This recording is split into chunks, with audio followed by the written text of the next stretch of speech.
Hello everyone, it's Kershocker here, and I'm trying something different for a change. This video is somewhat of a time capsule for a future me and for my kids and whatnot. I've got a lot of hours on Skyrim, and I feel like this would be a good opportunity to talk about my time with the game and moreover the different types of mods and the impact they have on this game. So I'll be doing a playthrough of the game, somewhat in a narrative format, to talk about what I like and what I don't like about Skyrim, and also my favourite mod, Vigilant, which is pseudo Dark Souls. So we're going to kick off very shortly with initially the alternate start mod. A lot of mods break the opening in Skyrim. It's very janky and very buggy. So this just alleviates that by taking you away from it and letting you start from scratch. When you have a big load order, I think I have 300 or so mods, it takes about 15 to 20 minutes to actually get to this point right now, which is quite daunting to start a new playthrough. But when you consider the time it takes to sit through the carriage, it's somewhat worth it.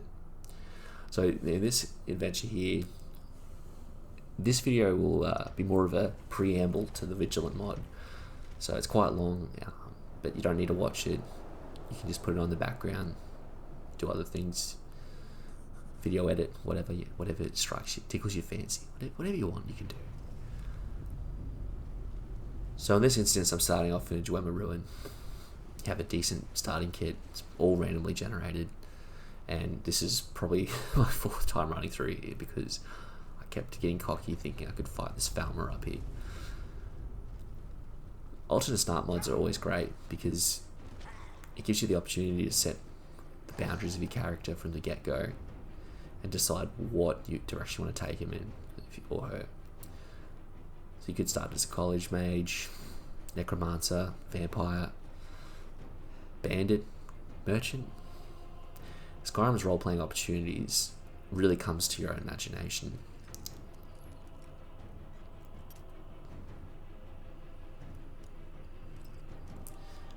Yes, lockpicking, a skill that no one invests any points in because it's worthless. Also running with Ordinator for all the perks. Basically, it overhauls the perk system and makes it way more engaging, way more meaningful, and there's an additional mod to it. Every 3 or so levels, it gives you an extra perk point just to be able to utilize more with less. So you can see the health bars and the lock-ons and whatnot. It's all very much a Dark Souls thing. I tell you though, going to play Dark Souls 3 after a playthrough of this, or even Elden Ring, significantly you realise how bare bones Skyrim's combat is, as you're about to see now.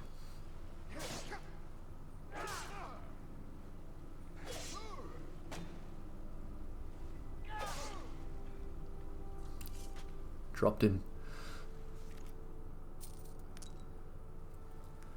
So while I knock Skyrim for its role-playing potential and relying heavily on your imagination, I do think it does mimic a lot of the old tabletop RPGs where it's all really in your head and what you write down. I don't necessarily think it's a bad thing, I just think the system is very limited. When you compare it to a game like Elden Ring, which to be fair isn't not a good comparison because the games were released so far apart, but you can really tell in Elden Ring that you're very limited with what you can do as a character. Don't get me wrong, you can have a lot of different builds and the game drastically changes based on your build, but that you still have the same objective, you still at the same point. You can't really explore to a different point, if that makes sense. You're still going to end up being the game the same way.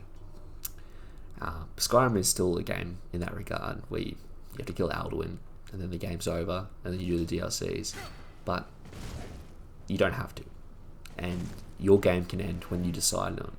Whereas Elden Ring, it's pretty rigid, so you will be Elden Lord.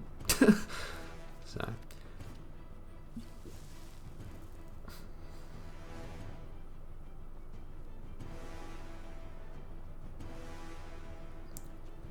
I actually died to this guy up here, but with some magical editing, you're going to see that I actually survived and got some more equipment. I don't know what it is in games, but somehow playing a two-handed barbarian is just so fun. Skyrim's pretty egregious when it comes to magic, even with like a buttload of mods to make the system a bit better.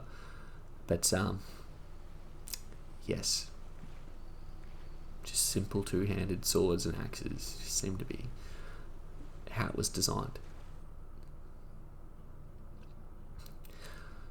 So there's a lot of good mods out there that I'd recommend in terms of story and role-playing potential.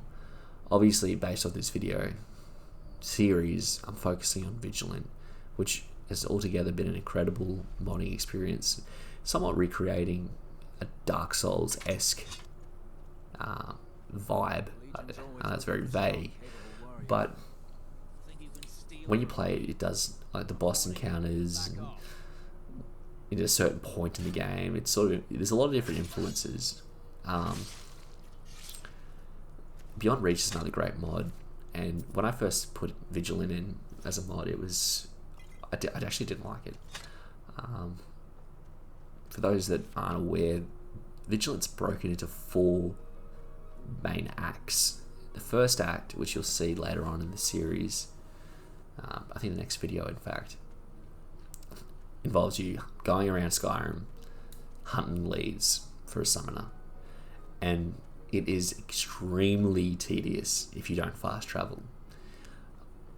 Some games I do full playthroughs with no fast travel just to challenge myself, and you can tell Skyrim is a game not made for this. Reason I say that, if you ever play the main quest line, think about the number of times, without doing the Civil War conflict, think about the number of times you actually have to go to High Hrothgar.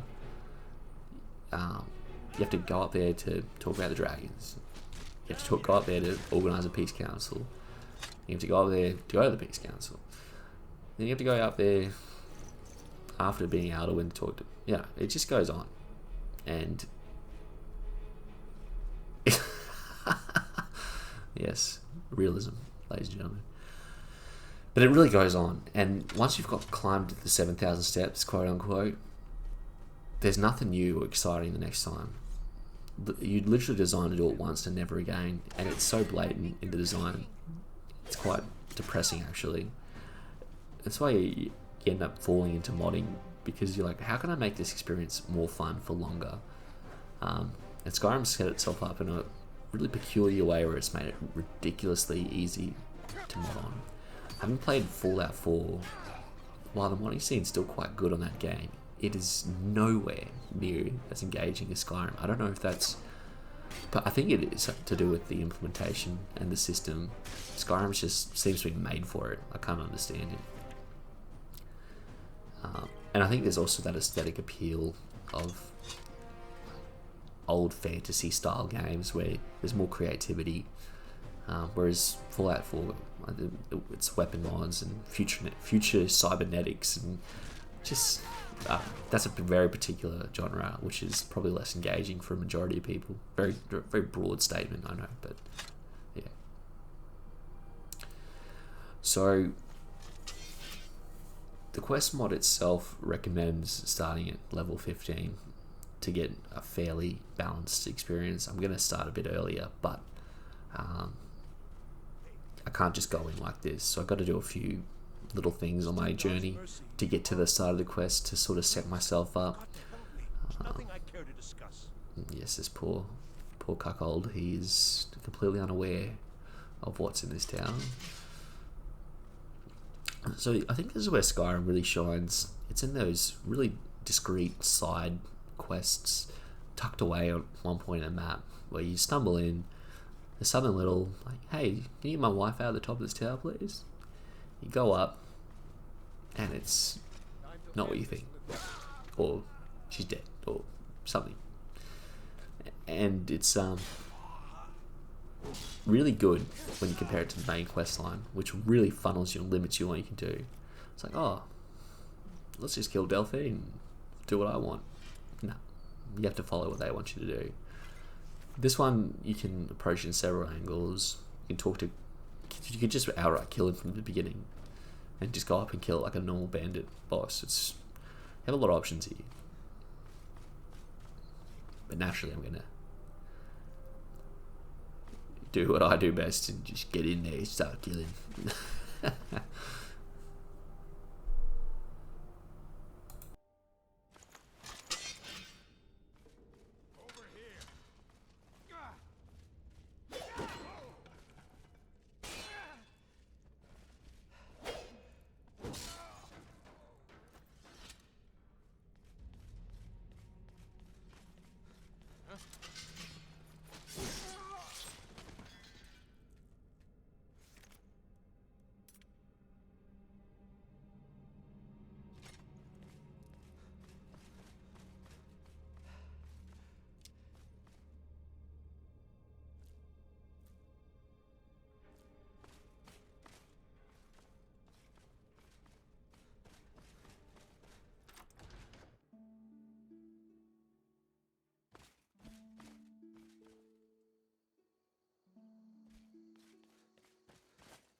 All right, Snowback.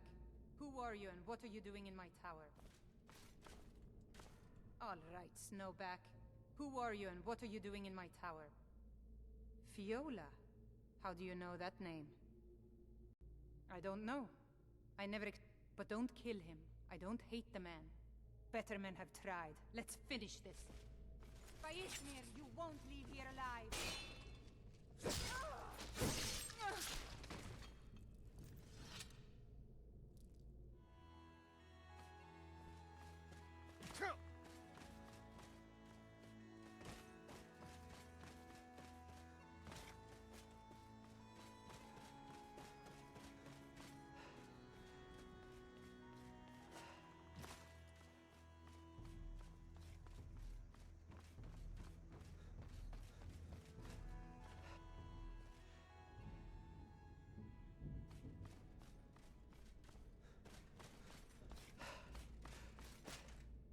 What news? Why isn't Fiola with you? What? My Fiola would never! You monster! I'll kill you for this!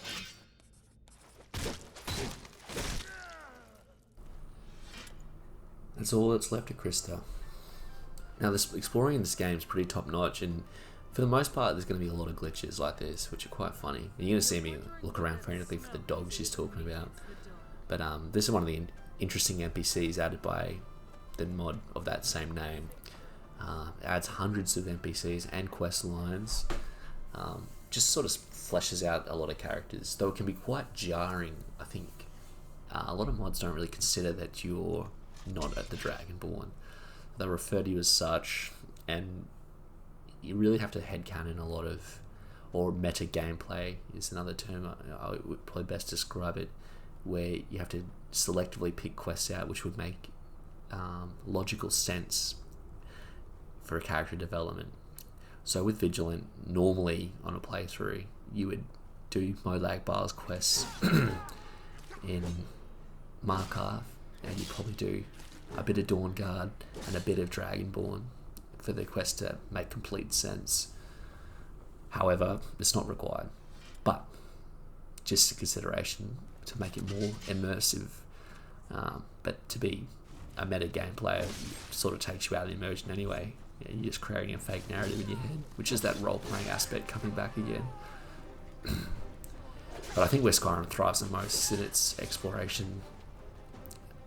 Just stumbling into a cave of a certain tile set, it's always engaging, the combat's decent, and that reward loop of getting items and potions and coins, it's somewhat satisfying at the dopamine levels. And because your character's getting stronger as you play, It's it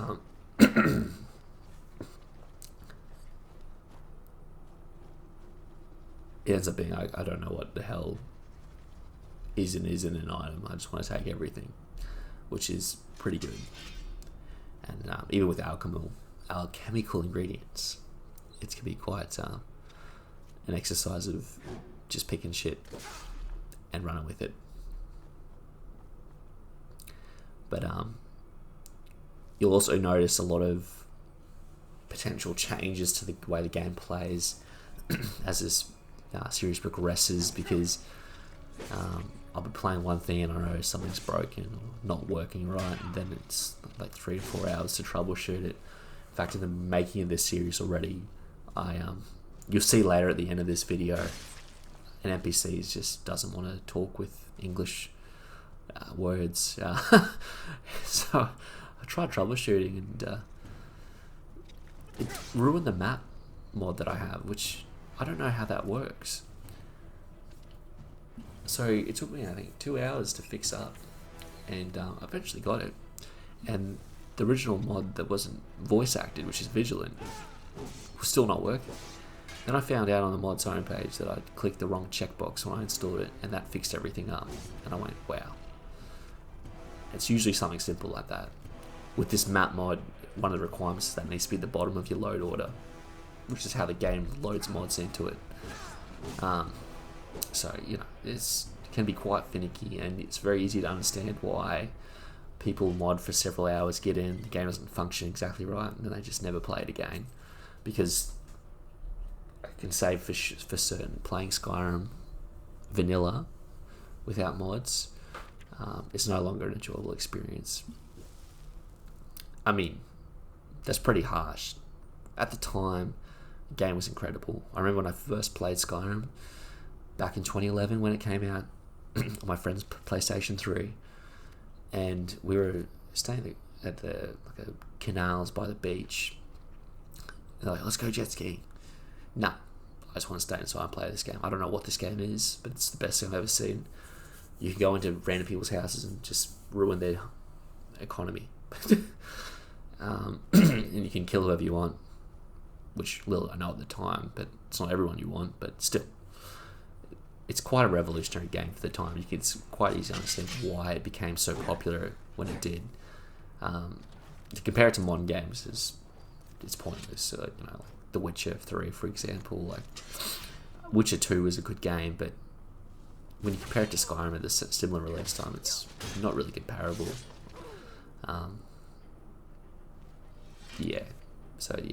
But to be honest, not playing it modded is, once you start, you can't stop. It's like heroin. It's like Pringles. Didn't think you'd hear that, would you? It's unbeatable.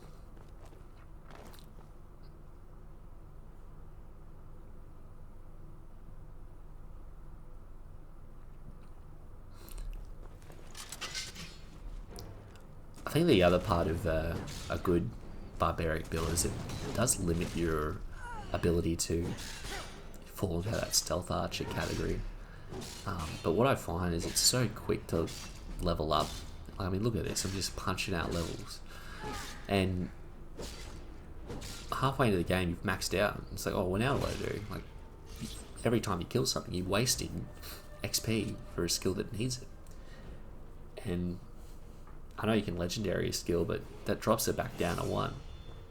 And then you have over-leveled enemies and you're hitting nothing. That's an issue with the scaling in this game, but it's not too bad. You just have to play a lot safer. And having dodge mods and whatnot makes it really easy in those higher levels. But you'll see in the later stages of the Vigilant mod that it can be quite difficult, even with dodge mods. Skyrim was definitely made to have a lock-on system. After playing without it, it just doesn't feel right. Swords feel like paddle pop sticks, just slapping off in the whichever way you're kind of looking, and it's not really consistent. There's mods you can add that I've got on that limits, like when you commit to the attack when you swing, basically. So you get punished, but then if you can block, no, you regain stamina or whatnot. So I think it's somewhat fair. I mean, you usually end up quite overpowered by virtue of what you're doing, but it's as fair as I could probably make it. I'm not really a proponent of those realistic needs mods where you have to like put on like a big coat to go into the snow. Like, not really that interesting to me. I'm definitely full in that sort of borderline casual game player where I just want to have brain numbing fun, which I think you definitely get out of Skyrim, especially with mods on. And it's so easy to do now. If you modding Skyrim, definitely recommend moving to Mod Organizer 2, because you literally just download the mod, drag it, the zip into the download folder, and then install it, and it will do most of the heavy lifting for you. The only thing you need to really worry about is a script extender to make a lot more mods work, and an E and B, which is also very easy once you load it in, if your computer can handle it. So I'm using a somewhat medium tier E and B because I don't like how ridiculous it can look, but also like the effects it adds. So I've got new armor now, which is modded in, and I'm pretty much halfway there to the setup to start Vigilant. So there's a few more quests and a few more things I need to get. So one of the mods you're going to see surely is a mod to get Jon Snow's sword Longclaw. You get attacked by a random Khajiit, and it gives you like a shroud you put on, and then teleports you into this fucking scary hell dimension.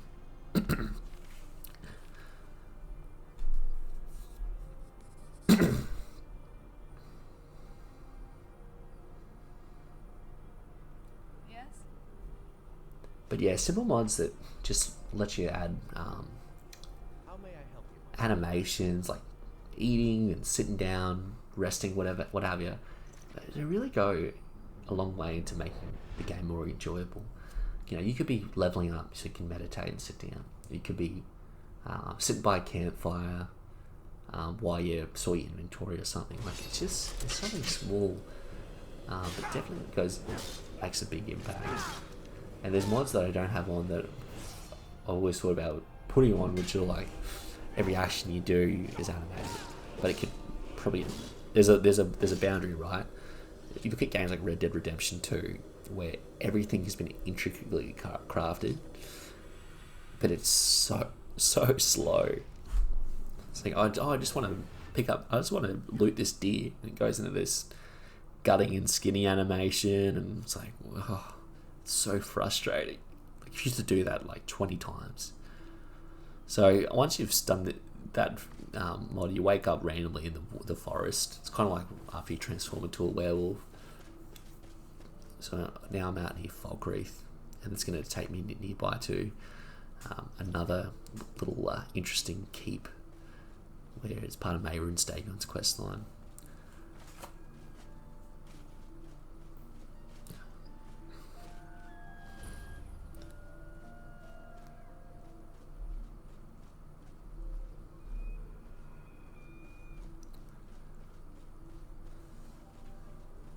One thing I will say, especially after playing Elden Ring, you realise how small game worlds feel, or can feel.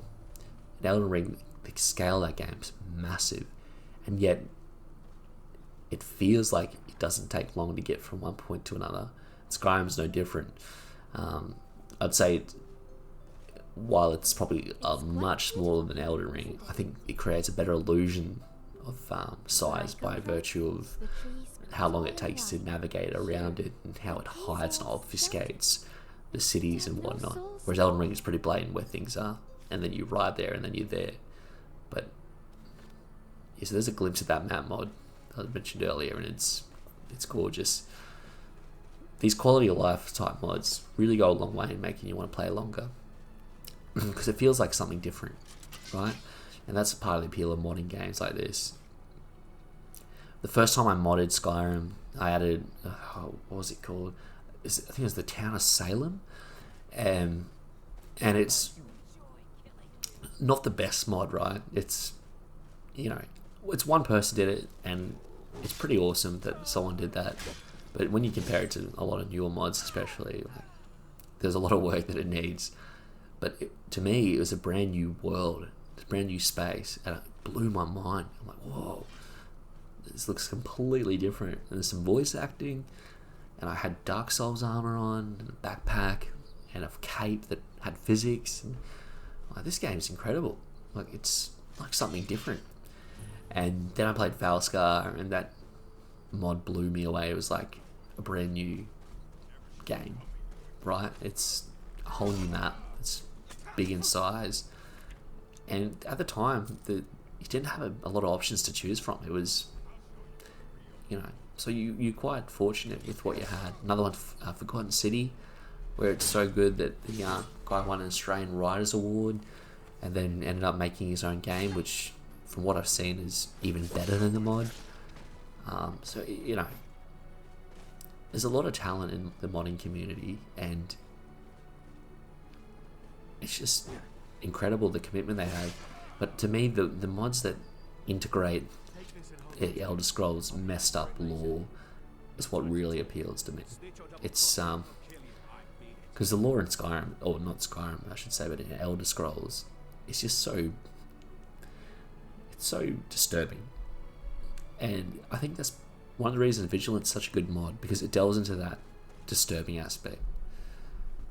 Yeah, I always find that this encounter particularly funny, because usually the guy runs away towards the guy that's hunting him, and it doesn't really factor in if you've killed the guy already. So he's like, yeah, I'm gonna go kill that guy, and he's just right next to the body, like, yeah, that must be him. Just look at this. Did you see someone run past just now? Yes. How did you get them? I'm going to track down that thief. Nah. Still spurting blood out.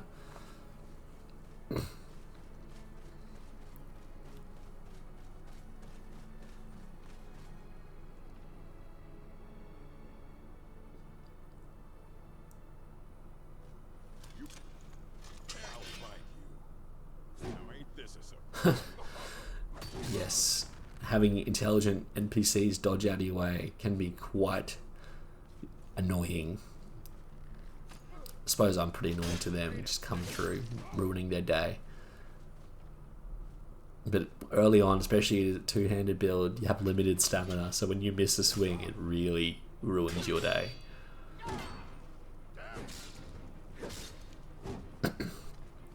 I don't know what animations I've got on for this sword swing, but every time I watch it, it reminds me of got someone just swinging and missing their golf club. It's like, whoosh.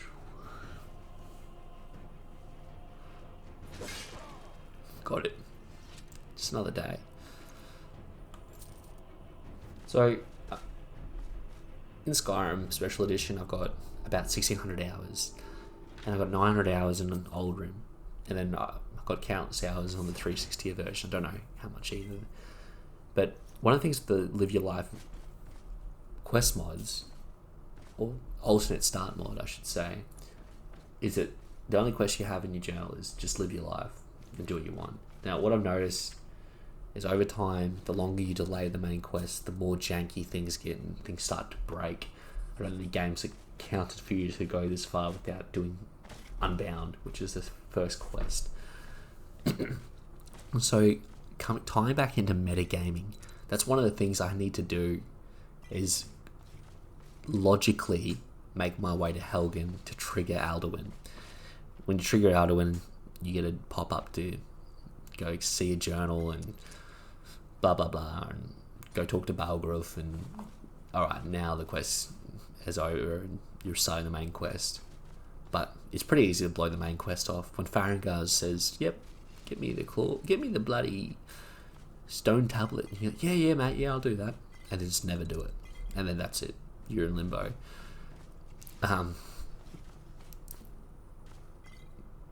It's probably for the best, because the game starts working a bit better after you do that. I don't understand what it is, but my guess is it's just getting a bit confused because you're not where you should be, and it's trying to load things that you shouldn't be doing, but it is quite humorous. But yeah, then the mods start coming in that are like, oh yeah, Dragonborn, I need your help with something. You're like, who? What the fuck's a Dragonborn?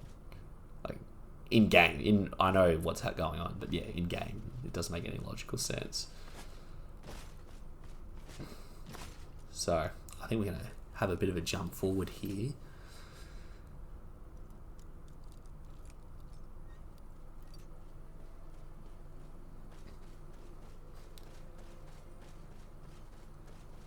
Yeah, so here's where I've changed mods to a different run animation and a different two-handed sword stance.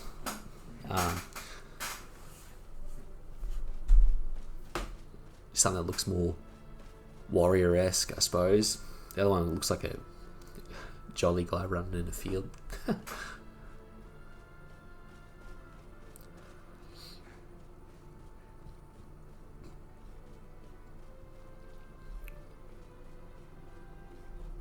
Kind of a shame when they made this game how limited they were by the consoles.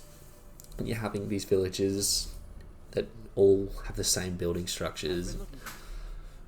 It makes you wonder, like, has that really been there for thousands of years? Probably not. And then what did they look like before that? And why does it look so bad now?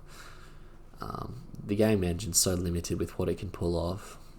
It makes it hard to believe like this is a big funeral town and big wars were fought here and so many lives were lost. But you can see now I've crafted myself a backpack, equipped a crossbow. That's another really good mod that I find quality of life. Any weapon you favourite and any shield or staff shows up on your back or on your side, and it just makes I try to limit what I pick up, so it's only what I've got in my inventory that's displayed on me. It seems it's a weird realism thing that I really enjoy, but obviously it's not. You're not going to have perfect realism, but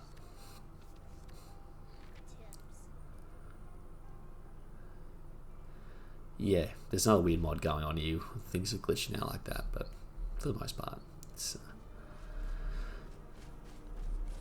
So here's where we get up to Helgen, and we trigger Alduin to fly off, and then there's of all the dead bodies, there's one I really need to go to for some reason. The quest marker knows all, and it's always in the same spot. I think it'd be a lot better if the body was randomly placed in Helgen, and you need to just explore the bodies. It'd be quite hard hitting. You'd realise how many people died in the village. Also, a lot of these houses have nothing in them. Like, what's the go with that? Yeah, that's... So I actually do have the Helgen Reborn mod installed, which I won't be going into in this series at all. But it gives you the ability to rebuild the whole city. Fully voiced. Pretty solid quest line, I would say. But I've done it so often now that there's one particular point in that quest mod where you have to recruit people to be the village guards, and you have to do dedicated quests with them. Not that they're necessarily that bad, it seems like tedium for the sake of tedium. There's some interesting quests, but like there's one involving an Oblivion Gate, which is that really lore friendly? Well, you could argue, but yeah, it's kind of it's a lot, let's just say. So what I'm doing now is just getting the pieces started to end this alternate start quest, and then I can in earnest start the Vigilant quest line, just because it's probably for the stability of the game I need to do it. That makes sense.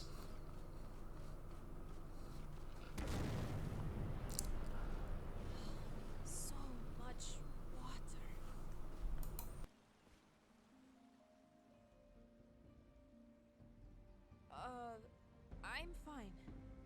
Where? What is this place? Riverwood?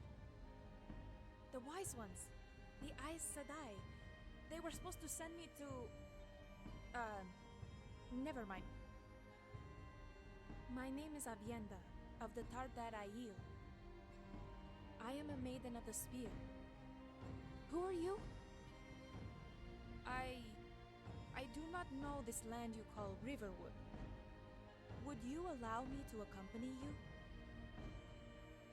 I am from the Threefold Land. I think it is a long way from here. The Wise Ones are leaders among the Aiel. The Aes Sedai are women who wield the One Power. They are very powerful, even though they are wetlanders. Yes, like you. The Aiel prophecy tells of the coming of the Karakarn, a chief of chiefs. The Wise Ones say that the Karakarn is to be found here, beyond the Dragon Wall. I think they made a mistake. No, I am in your debt.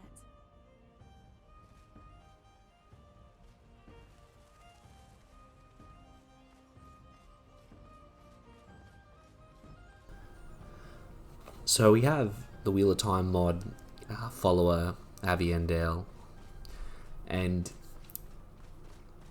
it's more or less a thinly veiled mod to have a good looking follower, basically, and it's pretty blatant at one point in the mod where if you own a house and walk into it, she'll strip down and go, "What? That's normal, isn't it?" No, that's not normal. It can be quite cringy at times. A lot of the follower mods. There's one particular one, Sophia, and it's a joke follower, really, and there's lots of innuendo that the character makes. There's some charm to the mod, I'd say, but it's to a point where it's like, okay, come on. You can tell it's made for someone that's pretty lonely. And the problem is, like, the voice actress is quite good at doing like a Nordic style voice, so which fits quite seamlessly into the world. And in fact, you'll find a lot of NPCs in the Interesting NPC mod she also voices, but because she's done that one voice mod, it's completely affected how you perceive those characters. So anyway, now see if you can notice this NPC up here on the right not missing a head. Yep, that's terrifying. So it's one of those instances where I'm playing and go, oh, there's another glitch. Yep, alright. What's gone wrong?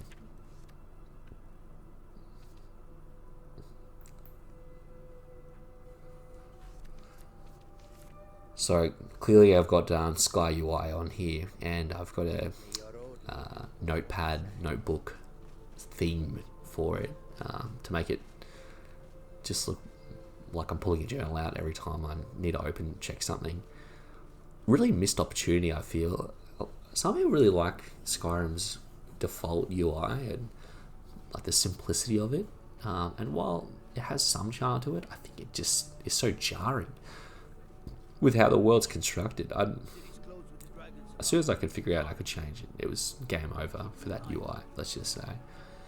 And a real testament to the UI, like a mod not so complicated fixes the UI to be really good on PC.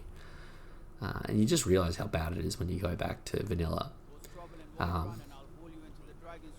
tried doing a Aldrin playthrough with no mods, and yeah, it's just it's not it.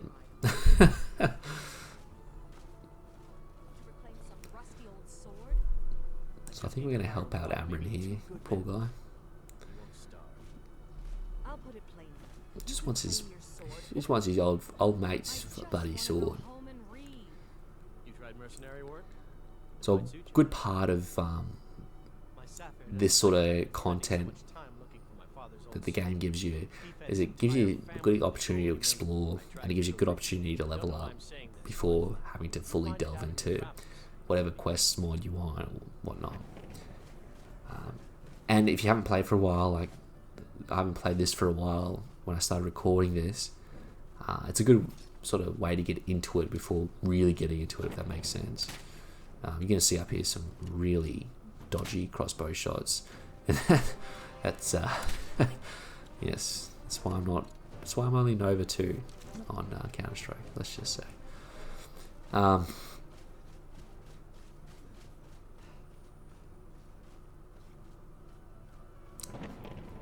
It's pretty cool.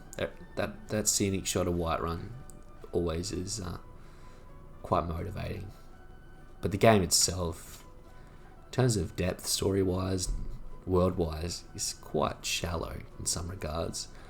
I do think there's some gems around. There's a particular tomb near Riften, up on the mountains, and there's a really dark story, and there's like a mass grave and whatnot. Really good. And it's tucked away on the corner. You're just like, so confusing. The game definitely leverages a lot of journals. Like, you just see a guy standing next to a ghost, and it's like, oh no, but actually, I was turning all the women in the village into my slaves. And it's like, well, okay, that's a lot more messed up.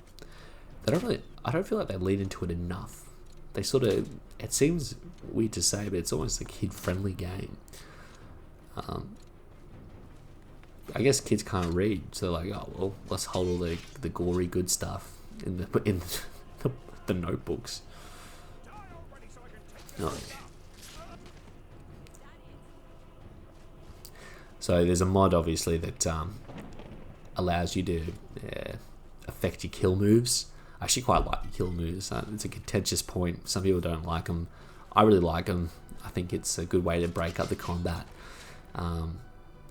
The whole kill move can be cool. They can also break quite easily. That's why this violence mod, firstly, it removes the last enemy restrictions, so you can pull off kill moves while still being attacked. And in fact, you can damage people if they're in the direct hitbox of your sword when you're doing the kill move, which I think is pretty cool. But yeah, beyond, like, look at that. Like, oh shit, just kill my friends. Just go around, just does them up.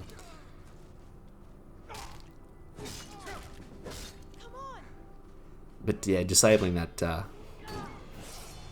dynamic camera to just have it on your third-person character, it just is completely seamless, and you feel like it feels cooler. I would say. You don't get to see a character from a different angle in slow motion, but to me that takes you out of it. And the good part with the mod is it also syncs up first and third person. So if you want to play in first person, you don't have to ever be put into third person for a kill move. It just goes, yep, obviously they're in first person, so give them the kill move first person. Which is probably, it's crazy that it wasn't like that to start with. Right, so I've returned Amarin's sword, and pretty much I've already told Bulgraf about the dragons returning, so I'm pretty good to go now. So once I figure out who the hell the horse master is, it's not him. Definitely not him.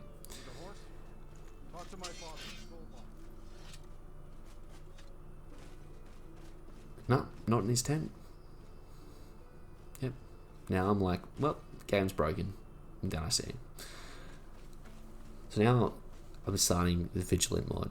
The Vigilant quest mod starts in Dawnstar. When you walk into the inn, you get approached by a prospective Vigilant, which you will see very shortly once I go for a ride.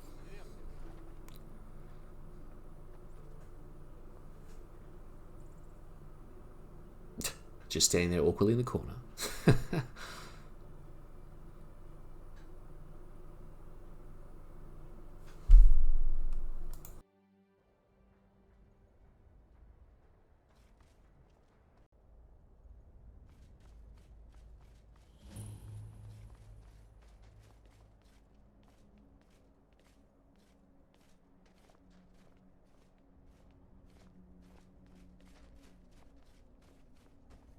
Rise, I tell you. It has something to do with the Rise. hair on their chins. Thoring runs the inn. Speak to him. I've got to get out of this town. Hi there. Irgnir, get a hold of yourself. They're just dreams. Please tell her, Erandur. Listen to your friend, They are just dreams, my dear. Someone mind? I assure you that it is quite normal. I like that look in your eyes. Would you like to join the Vigilance of Stendarr? You look like you could hold your own. She has a point. You keep telling us I'm we glad to are hear to follow this. these dreams. We'll be counting on you We from must now be on. human. May Stendarr bless you. Follow me. I will guide you through the Temple of Stendarr. I'm doing what I can to end these nightmares. In the meantime, all I ask is you remain strong. So, the Vigilant Quest mod was made by one Japanese man with a mission and a dream, and it is absolutely insane what this guy's managed to pull off. V-I-C-N, Viken. That's how I pronounce it anyway. Or Viken.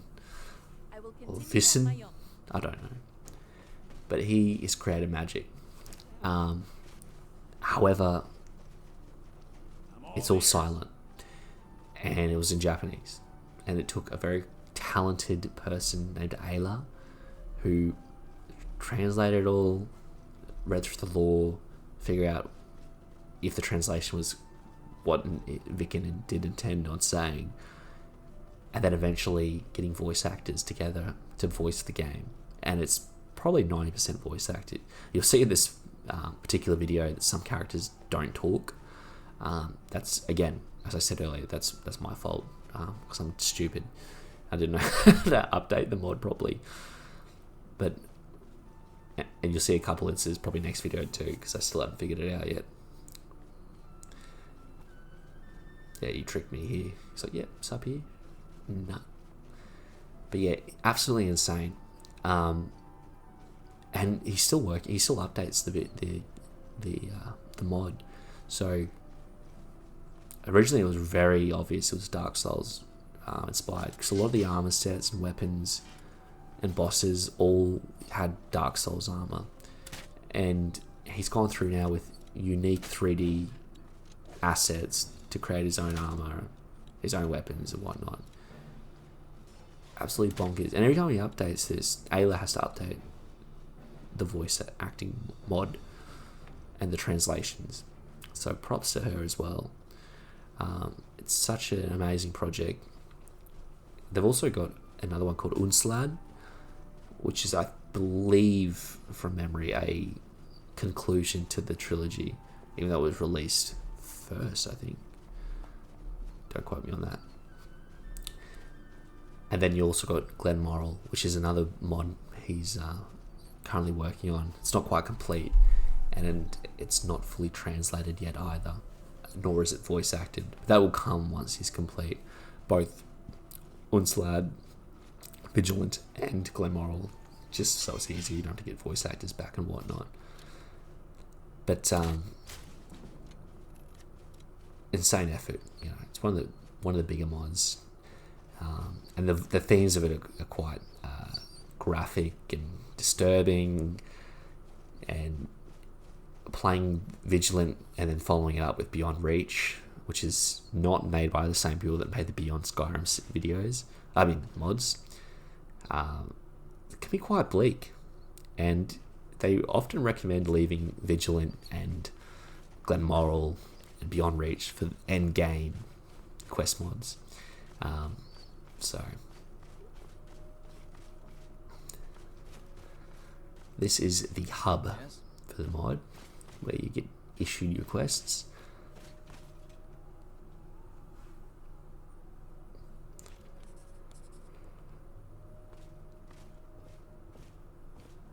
This is the Temple of Stendarr, one of our bases in Skyrim. You should greet Thrandir. He's the keeper in this temple. Make it quick.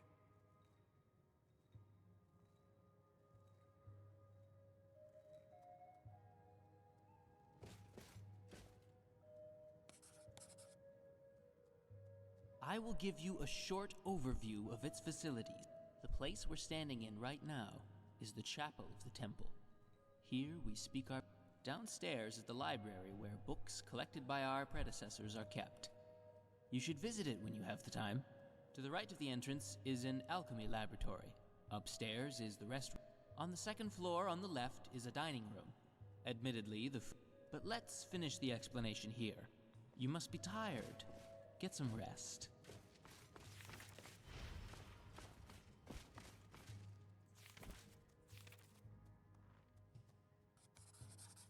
priest of Arke in Whiterun has requested our assistance. It seems they have some problems with a vampire. I want you to accompany me. Hurry up and prepare for the journey. The vampire won't wait for us. So that concludes this first part of this series. We're going to get stuck into Vigilance meat and potatoes next video. So I think my character's at a good point. And yeah, see you next video.